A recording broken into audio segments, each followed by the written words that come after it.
pasensya at kapatawaran sa lahat po ng mga taong aking nasaktan, sa lahat ng aking mga salitang nabitawan.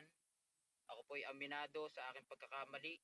Ito na po yung pinakahuli na inyong mapapanood na sila po ay aking mababanggit. Unang-una ay kay Kuya Val. Kung ako man po ay sumobra na sa aking pananalita at sa mga masasakit na salitang aking nabitawan, ako po humingi ng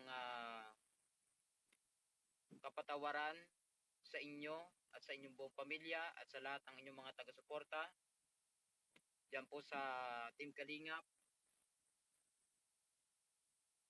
At ganun din po kay Kalingap Rob. Napanood ko yung live mo at ng replay. Ako'y humihingi ng sobrang kapatawaran para sa iyo, kapatid. Kung ikaw man ay nasaktan.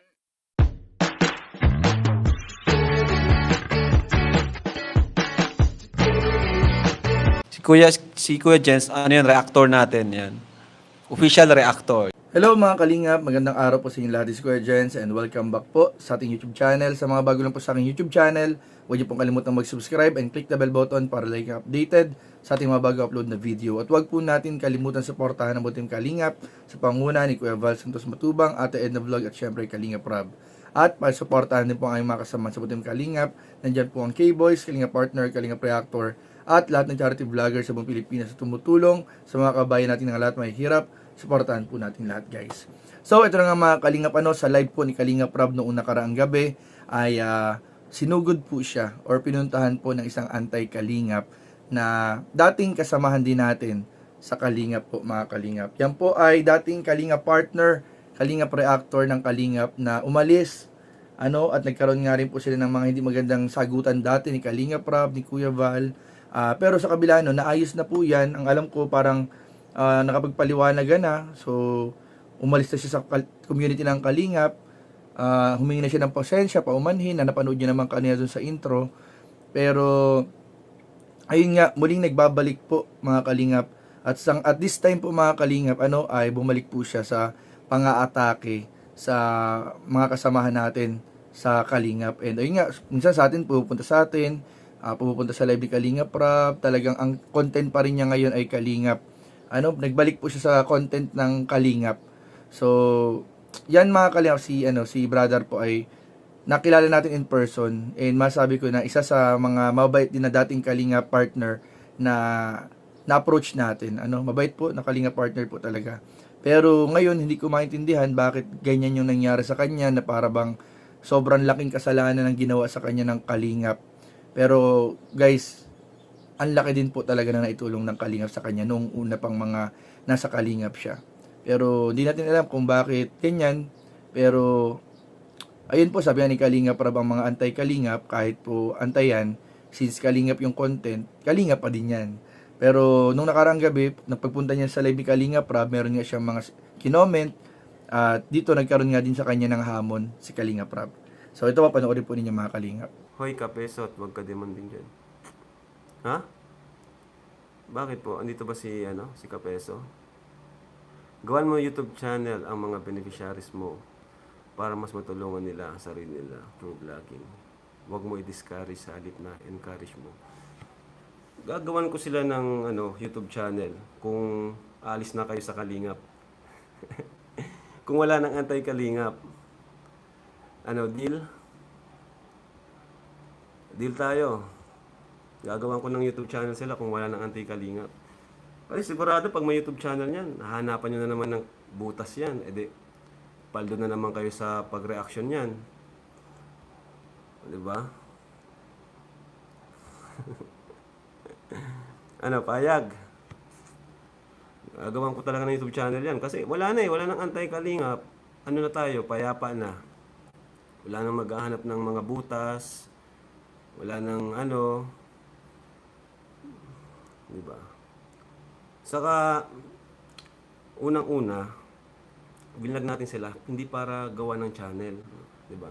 Kundi para pabahayan, para suportahan. Hindi yung, vlog kita, para gawan kita ng YouTube channel. Hindi po ganun yun. Yung channel na yan, ano na lang yan, bonus na lang yan sa kanila. Ano? Bonus na lang yan kung ano man. Pero kung papayag si Kapeso na sa deal natin na di na sila magre-react sa atin, nagawan ko talaga yan. Kasi wala nang wala nang naghahanap ng kamalian sa atin. 'Di ba? Wala nang maghahanap ng butas. Yung konting di kasi nila nakikita yung yung pabahay natin, yung ano positive, hindi nila nakikita. Ang nakita nila negative. Sigurado pag may mga YouTube channel yan, edi magkamali lang yung mga yan, magkamali lang yung mga beneficiaries natin, magkamali lang yan. Siyempre, may bago na naman silang mababanat. Wala kang mga anti-kalingap pag kayong pro-kalingap ang nawala. Kasi ikaw ang gumawa ng anti-kalingap. Ano? Madaling igawa ng channel. Dapat magkatapos na muna pag-aaral para focus. Sabi ko nga, anti-kalingap, kalingap pa rin yan. Kasi andyan pa rin sila sa atin eh. Andyan pa rin sila sa umbrella ng kalingap. Hindi nila maiwan. Kaya, yun. Until now, kalingap pa rin talaga. Kalingap pa rin. Kasi, hindi ko sure kung nag-try na silang ibang content. Nag-try na ba silang ibang content? Ang alam ko si Kapeso, nag-try na yung ibang content eh. Pero wala talaga, kalingap pa rin talaga. Kasi dati naman yung kalingap. Ano? Dati naman kalingap yan. Ayun. Nagtampo.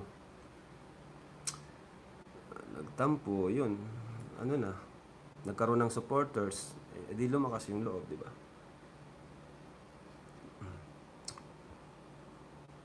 So, yun lang naman yung deal ko sa kanya kung gusto niyang gawan ko ng YouTube channel.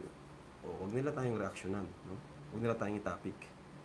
Magsama-sama na lang sila, no? Yung ibang mga bumuo ng ibang kalinga, yung ibang magsama-sama na lang sila. Mas okay pa yun. No? Maggawa sila ng grupo nila. O kung ayaw nila ng anti-kalingap, isip sila ng pangalan.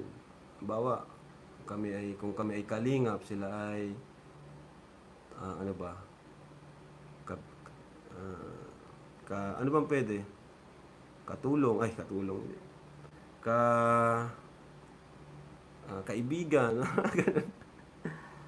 Yung gawin. Tapos maghanap sila ng tutulungan nila, di ba? Ganun lang gawin. Mas okay pa yun. Mas mapabilib pa ako. Pero ngayon, di talaga eh. Kalinga pa rin talaga sila eh. Kalinga pa rin sila. Kahit anong sabihin nila, kalinga pa rin sila. Nagkasahod sila ng dahil sa kalingap, panay issue, live ng live. Hoy, magbigay kayo sa kalingap. Pag-sorry.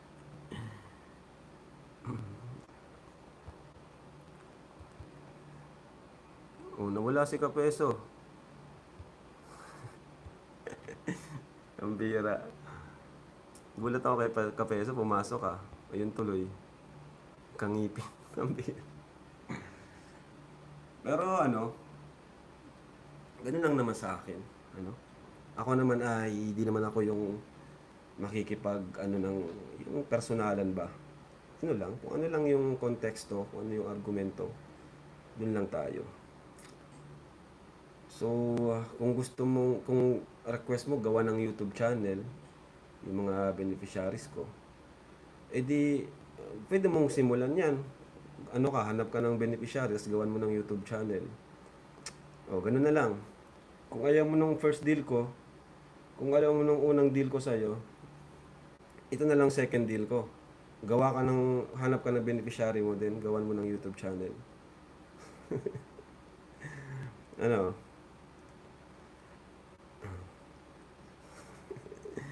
Yun na lang, napaka-basic lang nun Napaka-basic lang. Yun pala yung sabi mo yun pala yung mo sa akin, payo mo sa akin. Tatanggapin ko yung payo mo, open naman ako sa mga suggestions.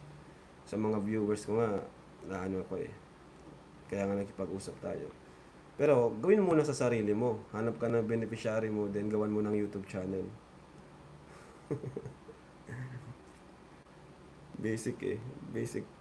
So, ayun po mga kalingap, tulad nga ng mga ginagawa ng mga anti-kalingap, so talagang sinisilip nila lahat ng pwedeng silipin, lahat ng pwedeng gawa ng issue, lahat ng pwedeng pangungutya, nagagawin, ginagawa sa ating mga kasamahan. Sa akin nga din mismo, nakaranas tayo ng ganyan, pangungutya. Sa kanya, kinutya tayo, pero di naman tayo papatol na parang makikipagsiraan, makikipagsagutan.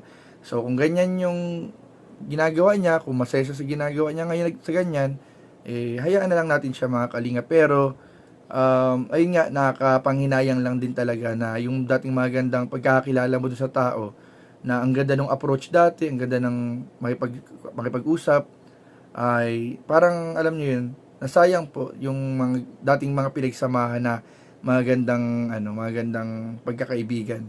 Kasi talagang hindi ko inaasahan na ganyan ang mangyayari sa ibang mga dating kalingap na ngayon ay anti-kalingap na. So, pero hindi pa rin tayo nawawalan ng pag-asa na balang araw ay lahat ng hindi magandang nangyayari ay darating yung time na magkakaayos-ayos at magkakauna-unawaan po ang lahat. So, hopefully, ay in the end, nitong mga journey na to sa social media, sana ay maging magkakaibigan pa rin. Pero, ayun nga, sana wag naman yurakan or parang tapakan or parang kantsawan, pintasan yung mga ginagawang pagtulong kasi ang dami talagang mahihirap at kababayan natin nangangailangan ang nabago ang buhay ng Team Kalingap.